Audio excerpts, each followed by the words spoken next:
Hi, I'm Anbu from... Oh no, I can't say from Acres. I worked at Acres for the past 2 decades, working on animal protection issues, and I also graduated from NUS from the Masters in Environmental Management program. So I started volunteering with Acres when I was studying at NUS and joined as a full-timer because it was very drawing to me to work for animal welfare. And since then it has been a great journey, not just taking care of animals but also the team at Acres, working together with the community and stakeholders for nature, for wildlife, for animal welfare, and also leading the team, raising the funds, different roles. It has been an amazing learning journey. Yeah. One of my favorite group of animals who I actually enjoyed working for and working with were Indian star tortoises. So this is a very memorable group of animals because it was an Indian star tortoise who I found and reported when I was studying at NUS that brought me to Acres and started volunteering journey and then became a full-time staff.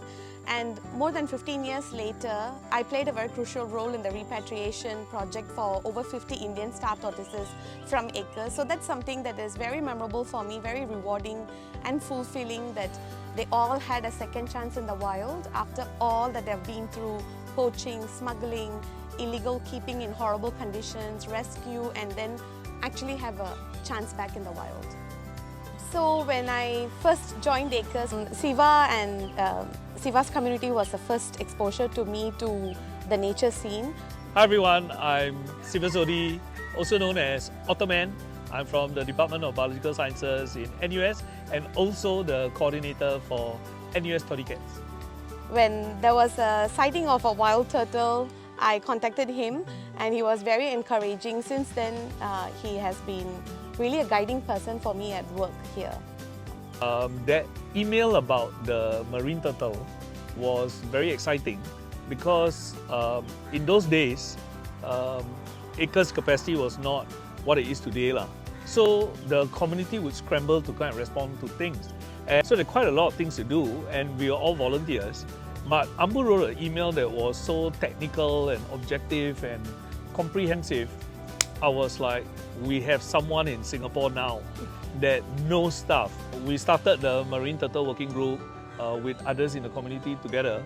So that was very, very important injection of expertise. So while she was learning, she was contributing all this time. The time at NUS was very memorable because of the program itself. So the Masters in Environmental Management program had a diverse set of classmates. I felt like I learned a lot from them. And also it was a multidisciplinary program. So the approach was something that I really enjoyed, learning about different disciplines. Also, I was involved in quite a lot of other things like writing poetry, in photography society as well. So I kept myself very busy during the day and volunteering at Acres during the day. So I had a fantastic time, and one thing that I miss is being busy with different aspects, like enjoying life as a uni student. That's something I miss. Yeah.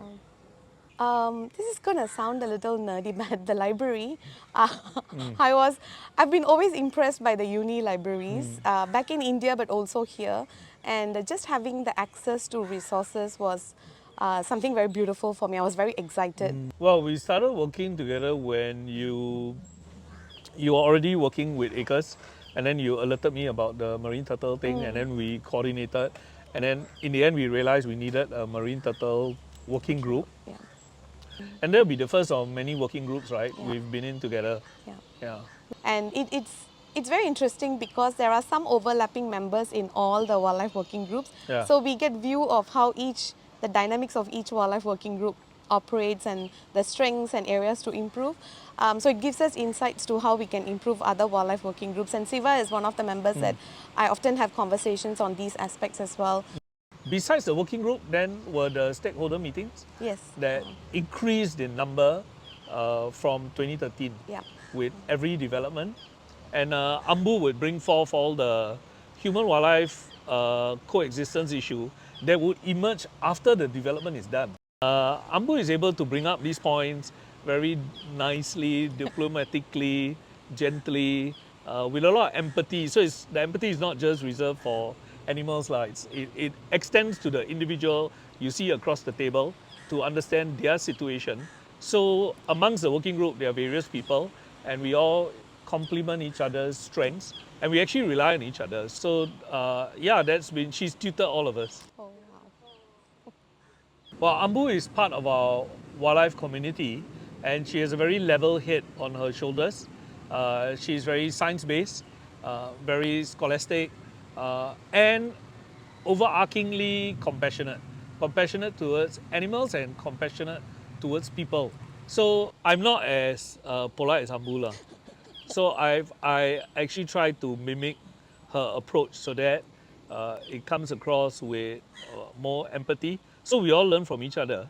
And what she said about learning from interacting in a person, Singapore is so small. I think it's a crime if we don't get together. Another favorite thing about Siva that I've observed and admired over years is how you nurture your students to expose them to the real life situations, which is very application oriented research. But there's this connection, a bridge between the academics and charity organizations like us, where we have research questions but we don't know where to put it. And Siva is an amazing bridge there that he would ask, can this be studied properly, methodically, so the outcomes can actually allow us to design our outreach programs better. Yeah.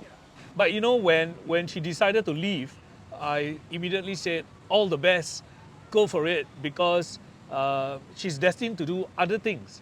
And if after 20 years we haven't learned from her, then that's terrible. So I'm not going to lament the loss, because we should learn and we can keep how she would have handled situations in our mind, and then we'll help share that stories with youth. But Anbu is also a fun person, so when we are not talking work, she's extremely funny, mischievous, and it's really a great delight to be able to, um, de-stress with someone you respect, who's aware of all the difficulties in the world, yet can rejoice in the company of fellow men. Um, well, I think serving with purpose, and I hope to continue following that purpose and vision for the animals wherever I go. Another thing that definitely will miss is the place which is surrounded by nature, because I lived at Acres for so many years. And the most important thing that I would miss is the tribe of not just a nature community but my own staff members, both ex-staff, the current staff, volunteers, and everyone who, without them, I don't think my growth journey would have been possible. So I live with this gratitude in my heart for all that they have collaborated together for the animals.